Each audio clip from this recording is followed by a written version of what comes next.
Hello and welcome to RollBound. My name is Chas and I am the DM for this wonderful group.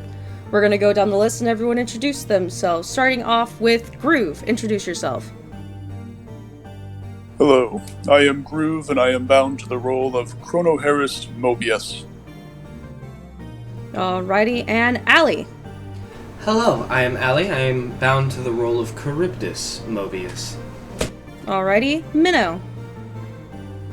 Hello, my name is Minnow. I am bound to the role of Lady Reverie. Awesome. Mickey. Hi, I'm Mickey, and I'm bound to the role of Maria. And last but never least, Joey. My name is Joey, and I am bound to the role of Winfrey McNeil. Yeah, you literally are there to witness the sip. Thank you. And then him, tell Winfrey to, call him if you need anything. And then as he's leaving, he, almost bumps into Charybdis, but stops just before he goes, "Oh, hi!" He, bows real quick and goes, everything's fine. I gave her water. I don't know what happened. Thank you very much. And he, speed walks to go back to the room that Serena's in. Will say, Benji. Yes. Does he turn to face her? Yeah. She's just going to just look him in the eye and just say, "How are things? You okay?" Oh, yeah, I got a message from home a few days ago. Good news, I hope. Yes, definitely. It was just a letter from the king checking up on me. I see. Well, don't work yourself too hard, okay? Hey, can I ask you, a very personal favor, Charybdis? I know you don't owe me anything, but between you and me? Of course, my friend. What is it? You were just in Viron, right? Yeah. I know you don't know much about my past, but you know I was involved in an incident about 40 years ago. I found out that one of the people that I knew from back then, stays in Alencar now, and I was wondering if you happen to go into a tavern called the Silver Earring, could you give the owners this note? And he hands you this very tiny sort of... It's obvious he's kept it in his pocket for a while, so it's kind of wrinkled. It just says on the back, it just says K on the back, as if that's who it's addressed to. Benji would see Charybdis pull out a notebook real quick, and literally make a note of this. Take the note, put it in her bag, and say, "I will deliver it personally at my earliest opportunity." You, see his ears perk up and he smiles, and he, you see, a tear form at the corner of his eye, but he quickly wipes it away. And he goes, "Thank you. I honestly thought everyone from that incident was gone, and so it was very good news. So I, wrote that letter real quick and hoped that you would indulge me. Thank you, Charybdis." Thank you for the service you perform around the estate. I know my brother can be kind of a hard ass, as certain individuals would say, but I'm appreciative. Also, when the lot of you are settled and get a chance, he, kind of leans forward and whispers, "We should discuss your friend's, affliction." Of course. I had planned to make that a point of order after I explain the situation to everyone. Speaking of, 20 minutes. Yes, well, the reason it's very important is, and he, holds out his arm, he, holds his wrist to, steady it so he can hold out his arm to show you his palm, and it looks like the whole palm on his right hand has been severely burned. But that he's treated it, and he, puts it away and goes, "That's why we need to discuss it. But please, when you have a moment, after all of your... Wait, where did this come from? What happened? It would be a lot easier explaining when I can explain it to the lot of you." I see. How urgent do you feel this is? Should I postpone the meeting I had arranged? No, not at all. Please, it's nothing that serious. It's... bizarre, to say the least, but other than that, just very important that I discuss it with you before the lot of you continue on your journey. Because he, like, looks towards the bar and then, like, to the library as to kind of infer you brought a bunch of strangers in here. I feel like your home visit is not going to be very long. She nods and gives a respectful smile and says, "Very well. I trust your expertise." Thank you, my lady. And he disappears into the room after a quick bow. And Charybdis is going to go in the parlor where presumably Winfrey and Maria are still. Yeah, you still find Maria on the floor by a bucket and... When she starts vomiting, Winfrey just points down at her and goes, "Ha!" Maria's probably like hugging the bucket at this point, but ever since Benji mentioned where he was from, she has just been drunk mumbling like just like the story that she had in the back of her brain, but like occasionally the word like Yuki or like princess like shows up occasionally, but she's just been drunk mumbling ever since Benji brought it up. Maria, Well. I say this with all of the respect in the world, but what are you babbling about?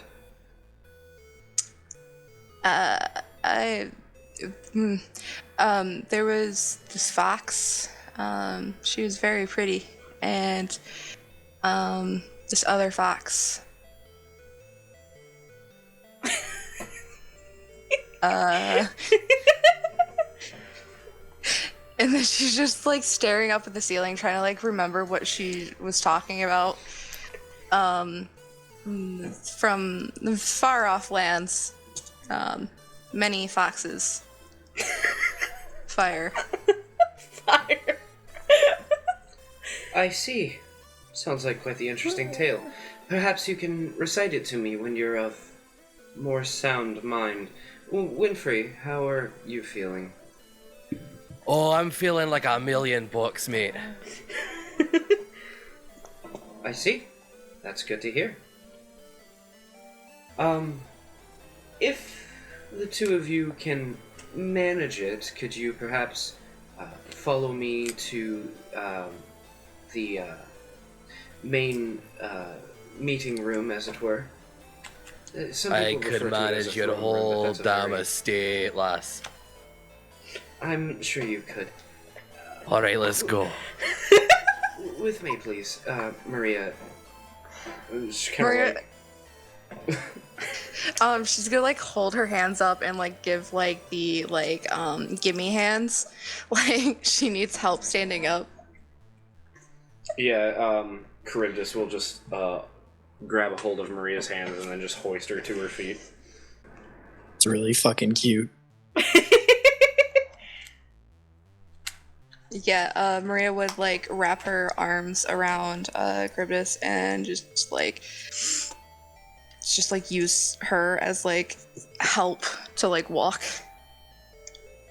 Malkuth sees this and like walks over and takes Charybdis's place in helping Maria up. And then like looks at Charybdis expectantly.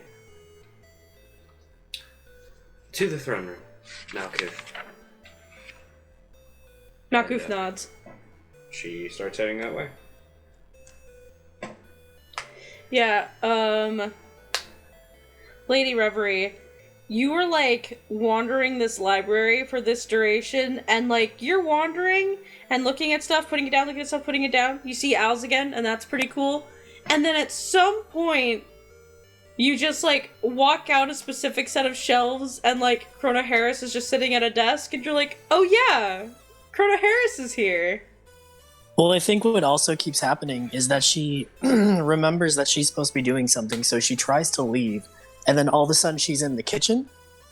And, like, Chronoheres can see this if he chooses to look every time that she walks, because she goes back and forth, like, 4 or 5 times. She'll stop in the kitchen and be like, wait, why am I in a kitchen? But she won't say it. She just, like, stands there and processes for, like, 2 or 3 seconds. Then she'll, like, walk around in there and you'll hear some pots and pans banging around for whatever reason. And then she comes walking back out, and this time she's got some flour on her. And she walks back out into the library with a determined look on her face that immediately melts away, and she's like, wait, why am I in a library? and like sits there and processes for a few seconds, and that process repeats a couple times before she eventually does look over and sees Chronoheres as well. like fucking Lady Reverie has been having this fucking paradoxical issue of thinking that she's left the room that she was originally in because there's a kitchen in it that doesn't go there. Right, it's just this moment of like, this is not correct, but I can't figure out how. And after a couple seconds, her brain's just like, that's enough, and she just moves on. Yeah, Chronoheres, make me a perception check real quick. Okay. It's not hard to see me. No, but... Fucking loud as shit. That is going to be a total of 7. Yeah, so, like, this has been going on in the... It's kind of like one of those things where you realize that it's been going on, but you're so intent on, like, doing whatever study that you started that you've been able to ignore it. At some point, you even hear Lady Reverie go, "Oh, hi, Chronoheres." You don't hear it. She's, like, 3 feet away from you. You don't hear it. This is actually the third time that she said hi, Chronoheres, and then forgot and went into the kitchen.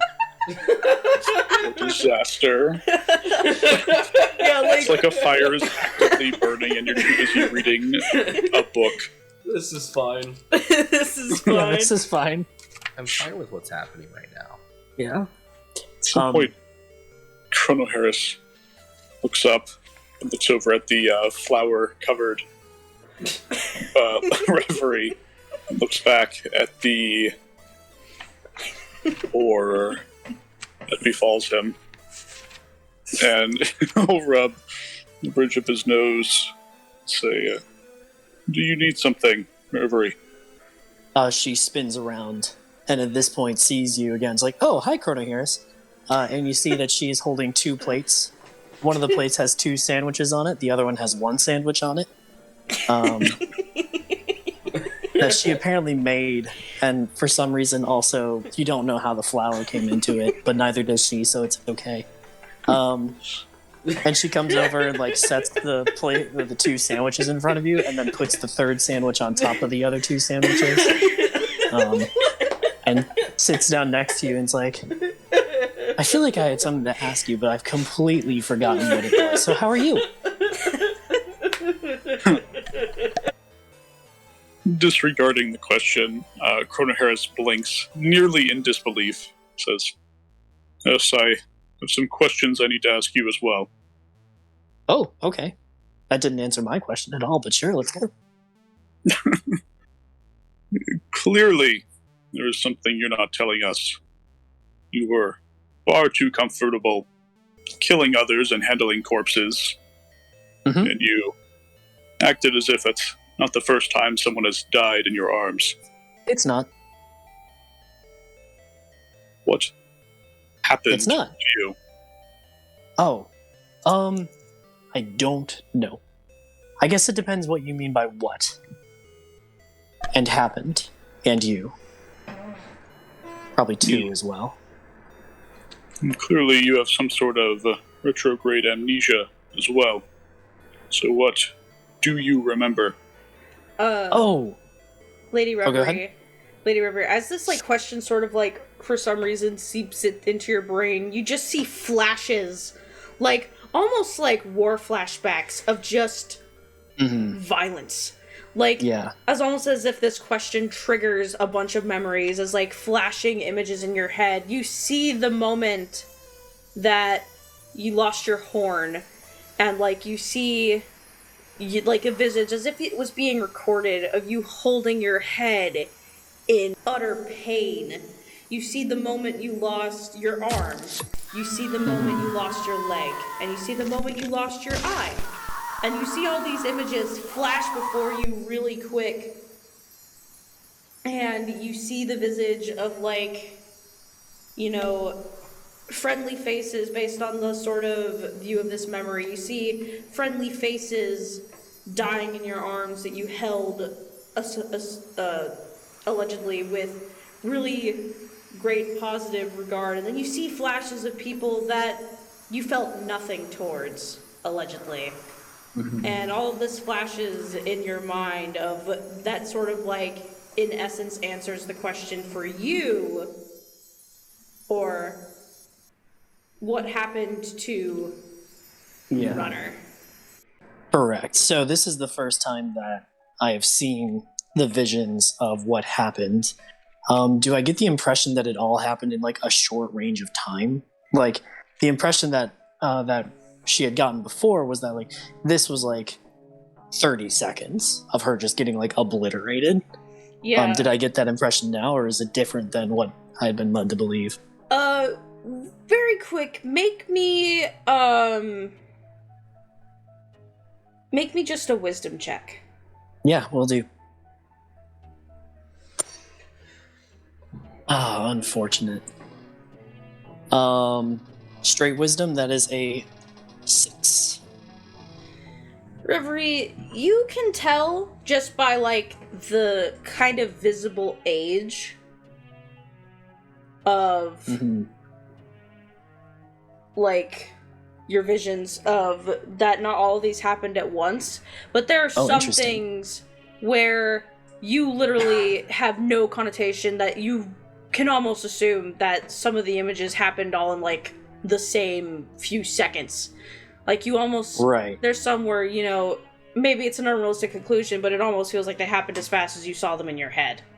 Yeah, no, definitely. Because, I mean, like...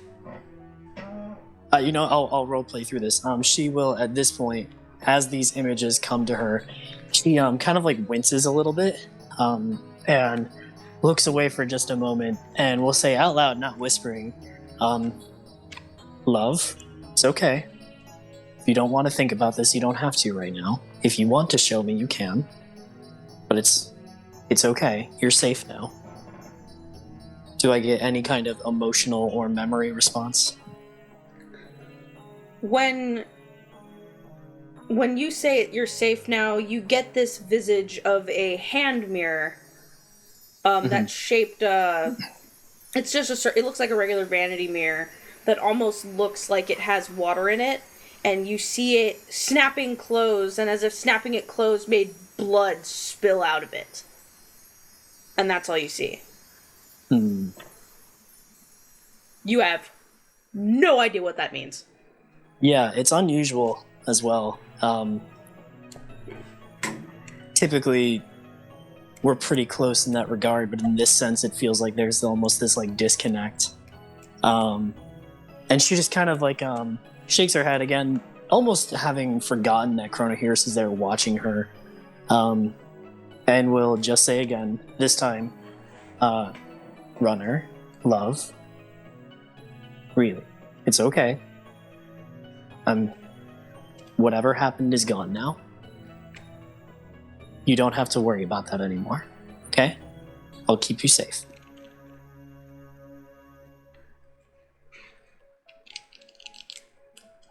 Yeah. Is there anything that comes back?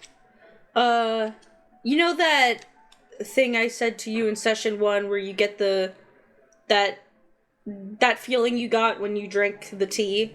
Yep. Like envisioning a pretty crisp day in Northwreath?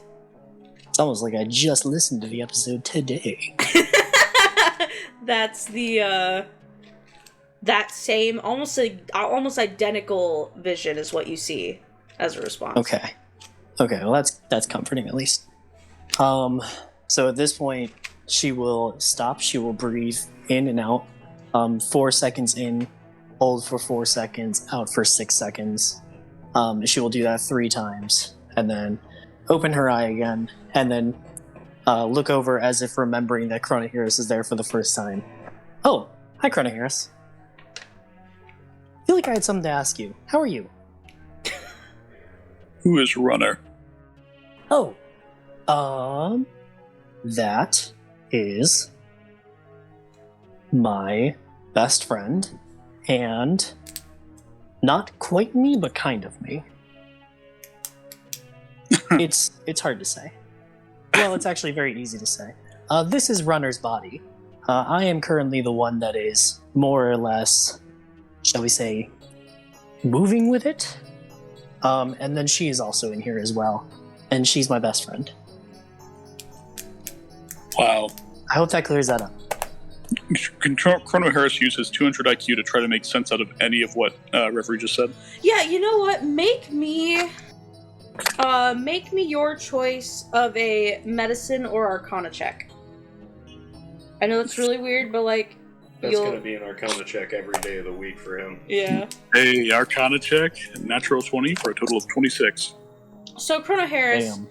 you deciphering Reverie's way of speaking is Reverie basically told you that Reverie herself is a separate entity to the body that she is in, and that the identity of Runner is the body, not Reverie. Okay. Would he know anything about this phenomenon based on that check? You've heard of, like, things like possession, but this doesn't seem to be it because the body is not being harmed. There's no otherworldly presence when you get a sense of Reverie herself, because it hasn't felt weird to be around her, because up until this point, Reverie just seemed like a ditzy, very forgetful woman who was suspiciously good in combat. That it almost seemed like a facade, but now you're getting the idea that this phenomena might be unique to Lady Reverie herself. Just based on what she's told you. You've never heard of anything similar. Other that isn't like something that where the evidence doesn't line up. Like, this obviously isn't a ghostly possession. Reverie isn't an undead spirit taking over someone else's body. You've never seen... It doesn't seem to be any sort of, like... instance of, like, one taking over the other where the other is trying to break free, because there's never been there's never been a true instance of, like, someone else talking over Reverie out loud, so it doesn't seem like two people fighting over one instance. It definitely does seem like just what it is. Just Reverie is here, so is, yeah. Alright. She is eating a sandwich like nothing is wrong. She has pushed the plate a little bit closer to you because she notices you're not eating the sandwiches that she prepared.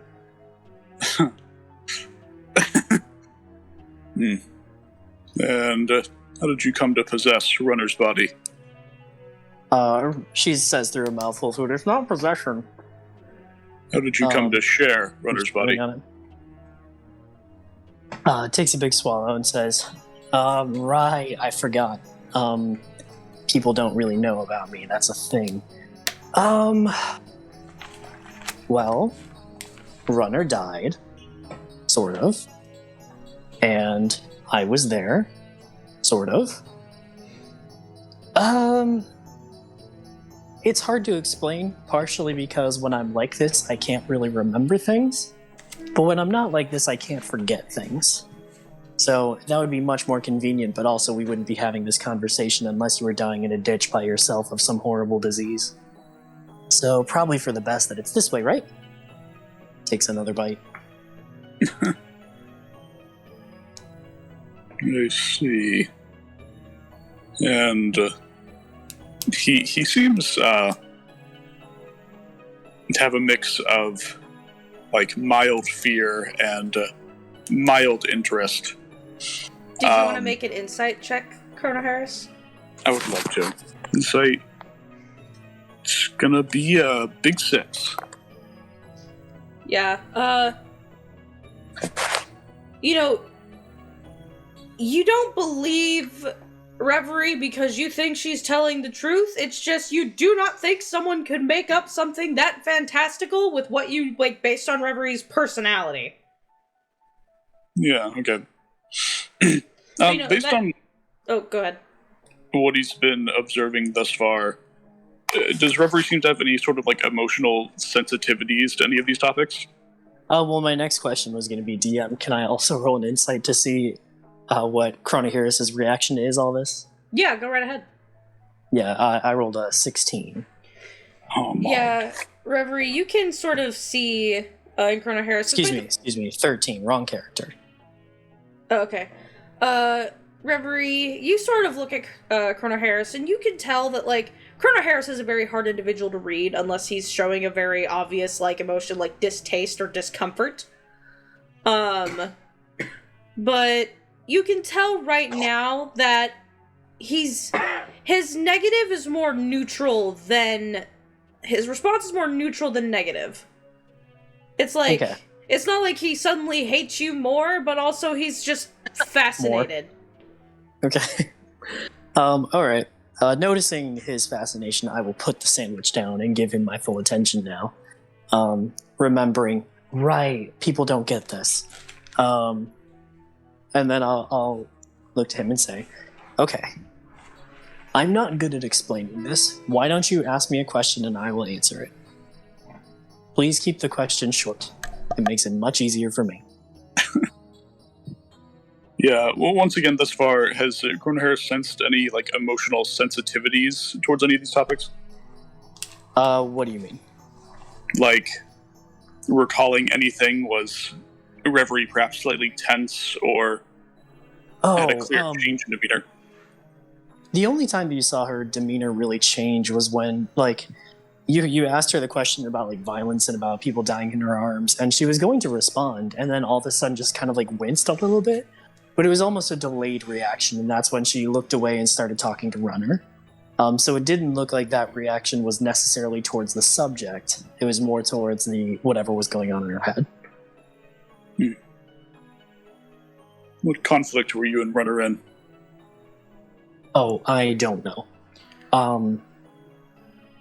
Runner is a person? I'm kind of not. I don't know. That doesn't make sense. That makes it worse. I didn't know Runner when she was still alive. I don't really know anyone when they're still alive. I know them moments before they're not alive.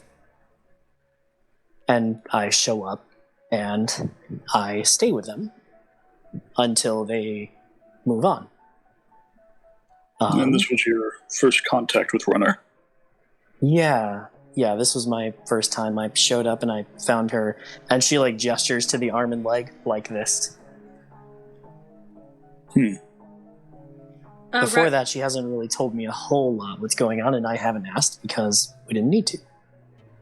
Yeah, Reverie. Upon seeing this, you see from Runner's perspective, you and her first meeting. Weird.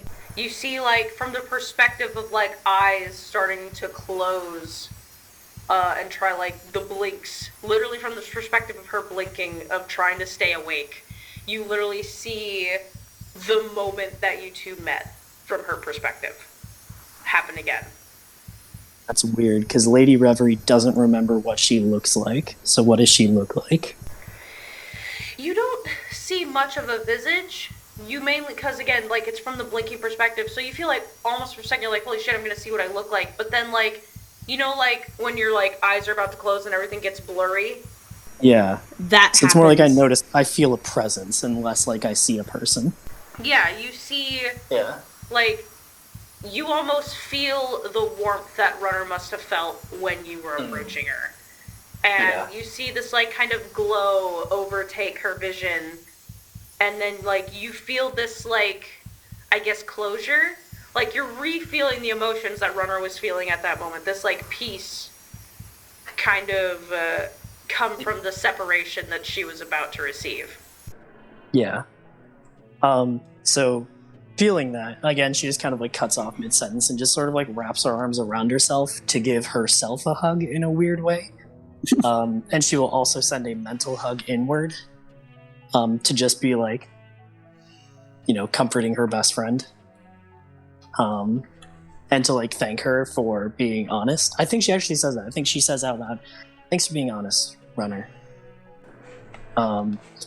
And then realizing that she's neglecting Chronoheres again, she looks back and says, "Right, sorry. What were we talking about?"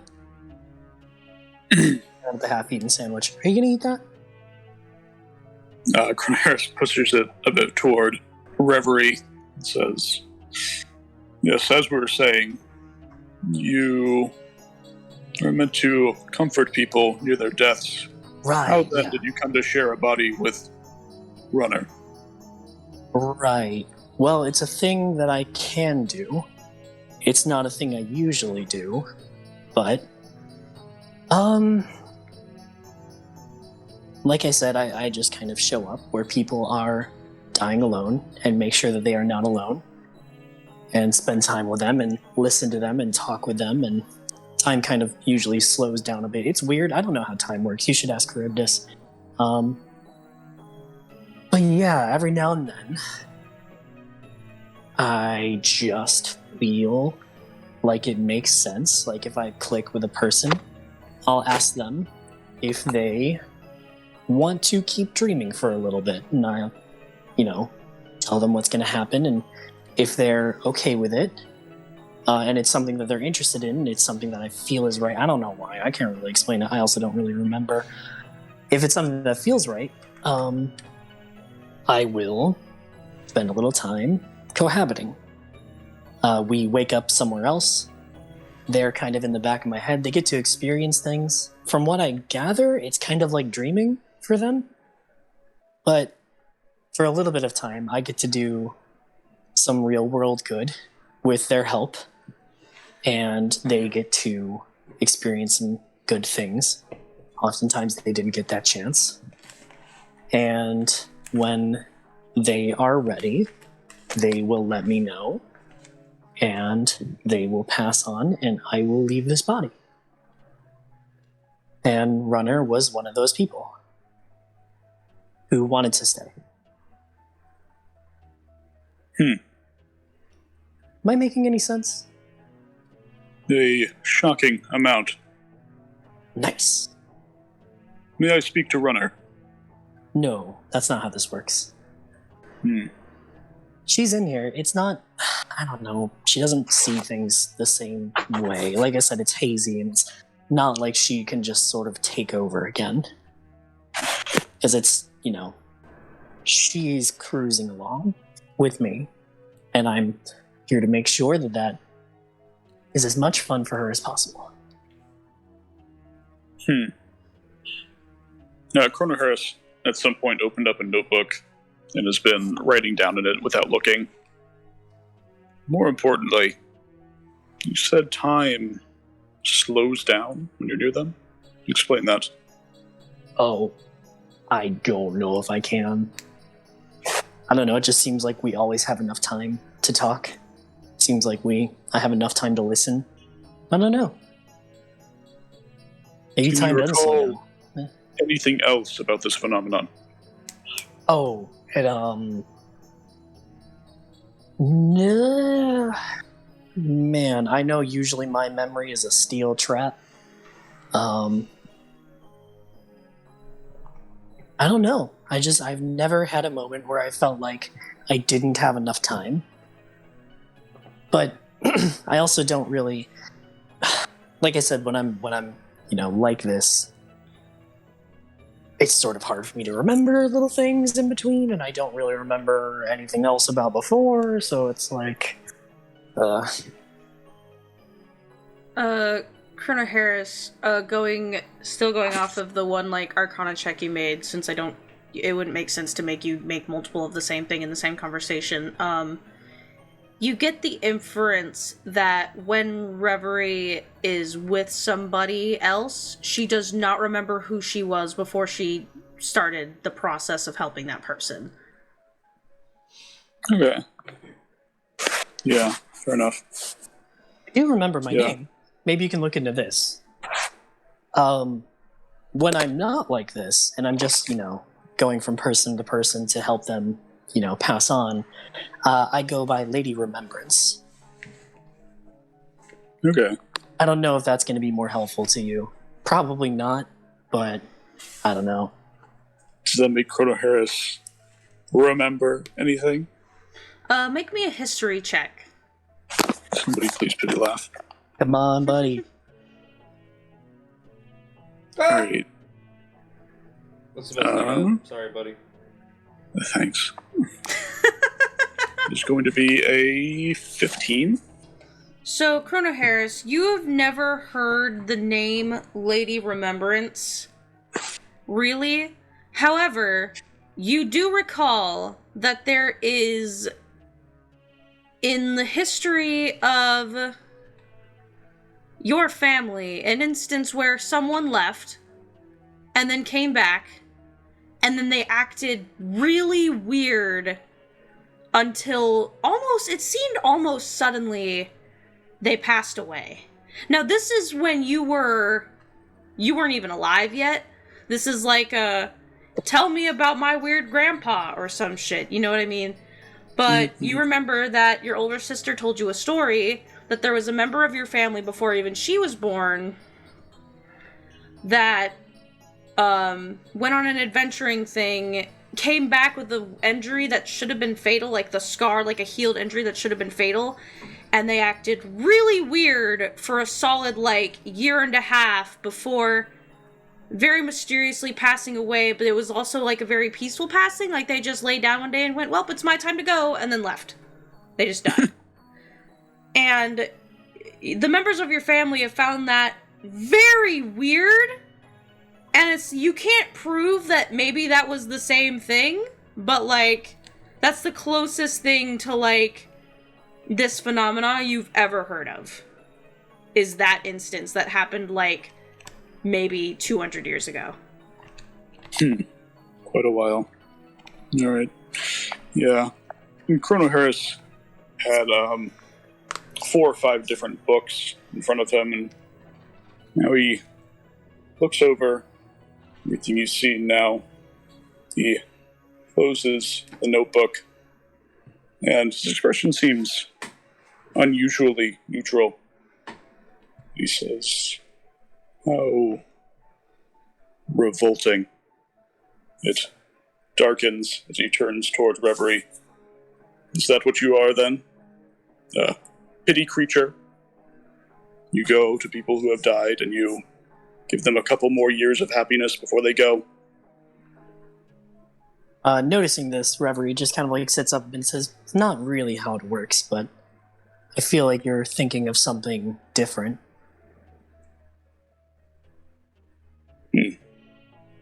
How does it work, then? I make sure people aren't alone. You make sure people aren't alone. You don't just do that, though, clearly. Referencing the shared body experience. And I say, Runner has the choice at any time. If she would like to leave, I will go too. It is her choice. And I usually say no. Because people misunderstand. And it's not a thing I do very often. She kind of like looks down a bit, and she's got that little bit of a smile, but also the sadness behind her eyes as well, and says, "It's a lot to be the last one there all the time. And it's nice when it doesn't have to end right away. But I usually still say no." You have a choice in the matter, then? As do they. And you do this because you don't want to have to be there all the time when they go. The emotional pressure, you might say. She leans forward at this point, and again is going to do a similar thing to what she did with Charybdis, and just hold her hand out in front of her, not like directly, but like still like you can tell it's proffered but not expected. As she holds her left hand out in front of her, says, "I do it because I think it's right, and because it feels right." Because it feels right to you? Yeah. Because it makes you feel better about yourself in some way? Isn't that what doing the right thing is? Are you ever disgusted with yourself, Lady Remembrance? Yes. But not for the reasons that you're thinking of. Lady Assuredly not. Reverie, you kind of get images of a much younger runner laughing. Like before any of her injuries were sustained, before any of them were brought up onto her. So a younger, maybe teenage runner, laughing, like smiling, and you almost get the feeling like this image is being presented to you as a sort of runner telling you that she thought it was a good decision. Yeah. I'll look away for a second, like down to the side and smile, and then I'll look back up to Chronoheres and say, We're all disgusted, sometimes. I think I'm just trying to do what I can. And I'm happy that you're here with me, Chronoheres. And you don't have to feel the same way. That's okay. I don't need you to, by any means. I hope you learn to trust me eventually. I know you like answers, so here I am, giving answers. And, in the meantime, maybe I can teach you that it's okay to be wrong every now and then. I have a lot of experience with it. She smiles. You don't seem to understand this because you don't have any memories, or it's because you aren't human in the first place, but how do you think people feel when they die? Well, maybe you do know. Do you think anyone, or most people even, would turn down the opportunity to live a little longer? Very few of them want to. That's why I usually have to say no and guide them and be there with them. And when they accept that and they feel okay, that's when they move on. Chronoheres seems like he's having difficulty processing this, as if really he doesn't even want to. So you play God, tell them they can't go on any longer, and comfort them a little bit once they've lost. It's not really You about are playing. an abomination, Remembrance. She just looks over and says, it's not really about playing God. Chronoheres. It's about doing the best I can with what I've got. As we all can. Oh, yeah, there is, visible anger on his face as he says this. He almost seems, pinched.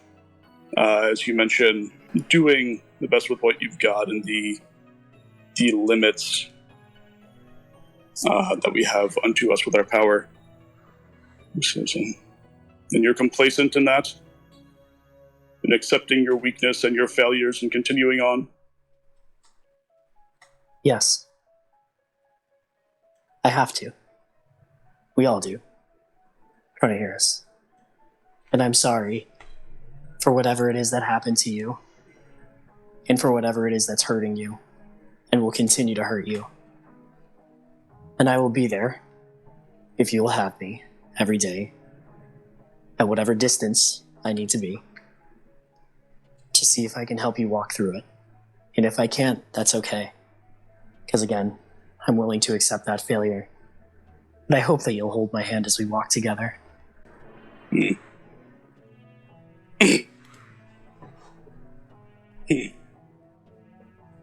Chronoheres is trying to process his emotions for a moment.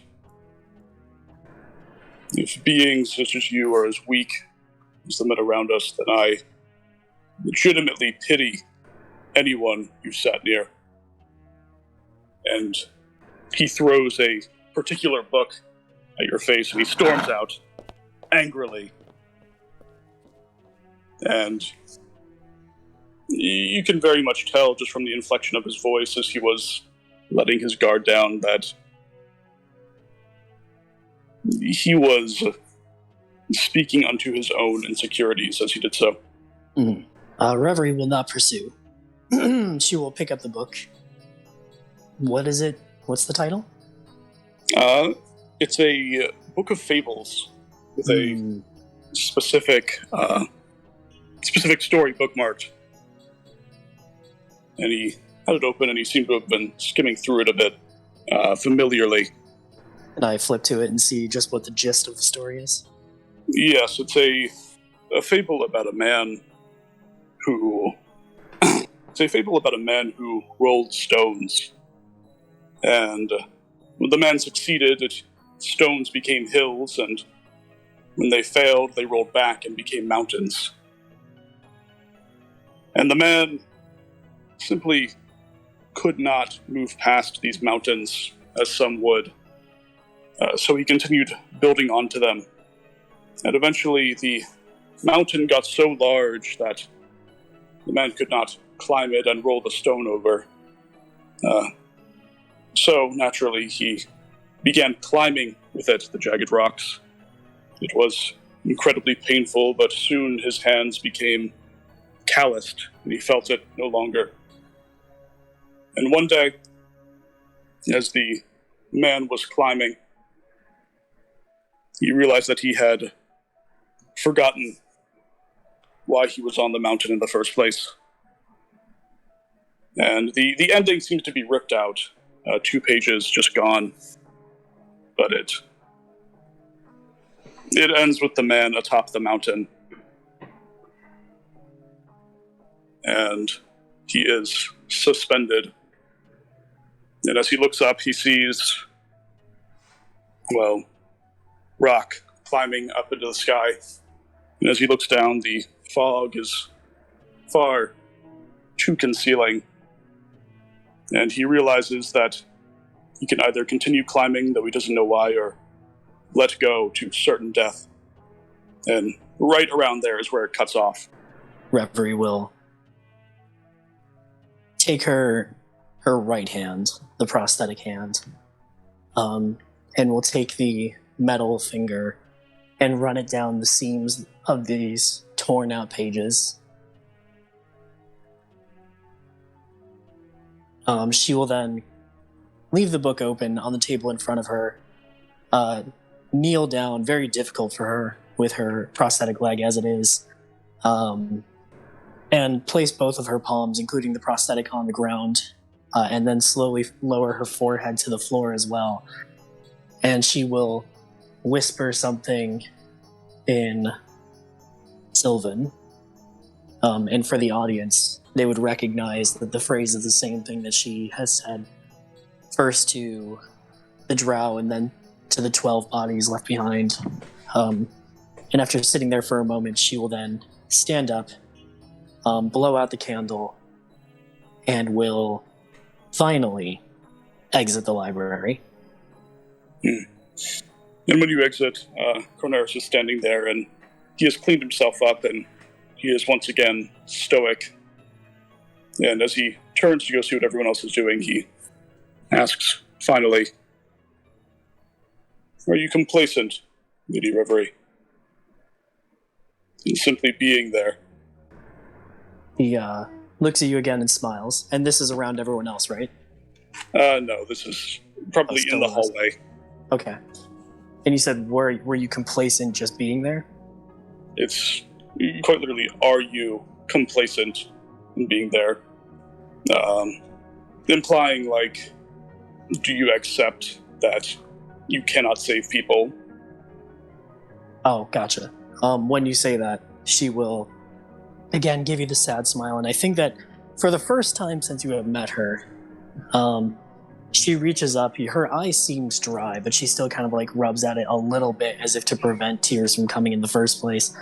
But then she kind of gives that big smile again, and says, "I'll see what I can." Chronoheres.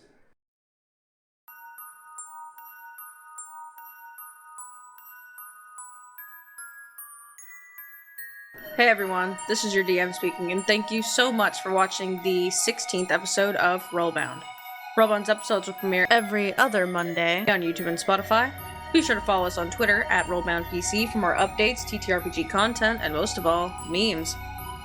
RollBound's content book, Chess's Guide to Kelmer, is also in the works and set to debut in late 2022 to early 2023. Updates about that also on Twitter.